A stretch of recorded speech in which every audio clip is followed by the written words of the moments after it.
Fundamental rule 22(1)(a)(1) stepping up of पे, वेतन में वृद्धि। डिस्क्लेमर, यह ट्रेनिंग मटेरियल केवल ऑफिशियल्स की ट्रेनिंग के लिए है। इसे सरकार की गाइडलाइन के रूप में मान्य ना किया जावे। किसी भी तरह की संशय की स्थिति में सरकार की गाइडलाइन, रूल्स, लॉस को ही मान्य किया जावे। इस वीडियो में हम समझेंगे कि किसी सीनियर ऑफिसर की पे किस तरह से बढ़ाई जानी है। यदि कोई शासकीय सेवक को उच्च पद पर पदोन्नत या नियुक्त किया जाता है और उस पद पर उससे कम वेतन प्राप्त करने वाले किसी अन्य शासकीय सेवक से निम्न ग्रेड में कम वेतन प्राप्त होता है और बाद में किसी अन्य समान पद पर पदोन्नत या नियुक्त किया जाता है, तो उच्च पद पर वरिष्ठ शासकीय सेवक का वेतन उतना बढ़ा दिया जाएगा कि यह कनिष्ठ शासकीय सेवक के लिए निर्धारित वेतन के बराबर हो जावे। इसे वरिष्ठ सरकारी सेवक के लिए वेतन वृद्धि के रूप में देखा जाता है।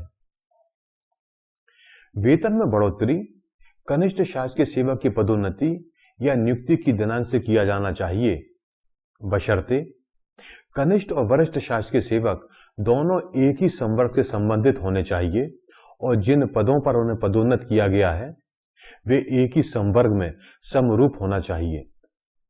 निचली और उच्च पदों के वेतन मैट्रिक्स में स्तर जिसमें वे वेतन पाने के हकदार हैं समान होना चाहिए। विसंगति सीधे मूलभूत नियम 22(1)(a)(1) के प्रावधानों के लागू होने के परिणाम स्वरूप है।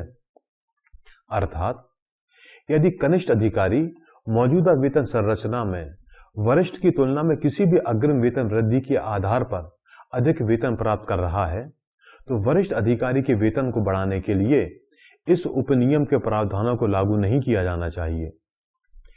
वरिष्ठ अधिकारी के वेतन के पुनर्निर्धारण से संबंधित आदेश मूलभूत नियम 27 के तहत जारी किया जाएगा और वरिष्ठ अधिकारी वेतन के पुनर्निर्धारण की दिनांक से अपनी आवश्यक अर्घ सेवा पूरी होने पर अगली वेतन वृद्धि का हकदार होगा। मूलभूत नियम 27 है, नियुक्ति प्राधिकारी सरकार द्वारा जारी सामान्य या विशेष आदेशों के अधीन वेतन के समयमान पर सरकारी सेवक को समय पूर्व वेतन वृद्धि प्रदान कर सकता है। निम्नलिखित उदाहरण जिनमें कनिष्ठ वरिष्ठों की तुलना में अधिक वेतन प्राप्त कर रहे हों, वेतन विसंगति नहीं मानी जाएगी।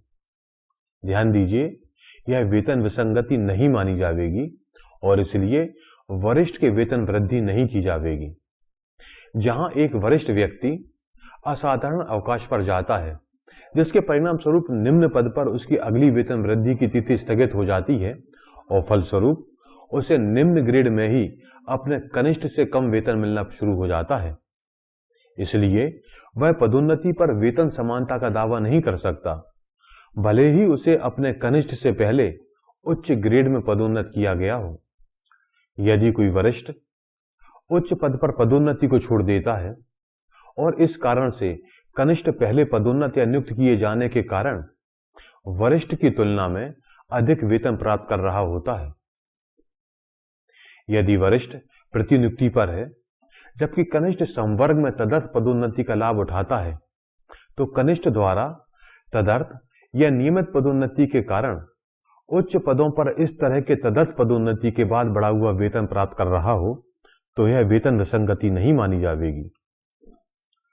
यदि कोई वरिष्ठ कनिष्ठ की तुलना में बाद में किसी भी कारण से उच्च पद पर कार्यभार ग्रहण करता है जिससे उसे कनिष्ठ से कम वेतन मिलना शुरू हो जाता है, तो ऐसे मामलों में वरिष्ठ अपने कनिष्ठ के वेतन के बराबर वेतन वृद्धि का दावा नहीं कर सकता।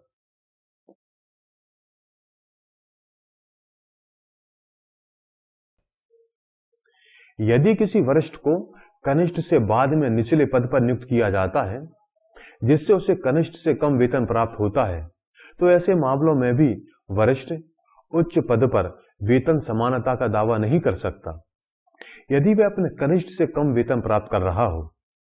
हालांकि हो सकता है जहां किसी शासकीय सेवक पर निचले पद से उच्च पद पर पदोन्नत किया जाता है, उसका वेतन फंडामेंटल रूल 22(1)(a)(1) के तहत निचले पद पर उसके द्वारा लिए गए वेतन के संदर्भ में तय होता है। और निचले ग्रेड में उनकी लंबी सेवा के कारण उनका वेतन उसी उच्च ग्रेड में नियुक्त वरिष्ठ सीधी भर्ती की तुलना में उच्च स्तर पर निर्धारित हो सकता है और जिनका वेतन अलग नियमों के तहत तय किया जाता है। उदाहरण के लिए, एक वरिष्ठ सचिवालय सहायक एसएसए का सहायक अनुभाग अधिकारी एएसओ के पद पर पदोन्नति होने के कारण एसएसए के पद पर आधारित वेतन के संदर्भ में फंडामेंटल रूल 22(1)(a)(1) के तहत वेतन निर्धारित होता है।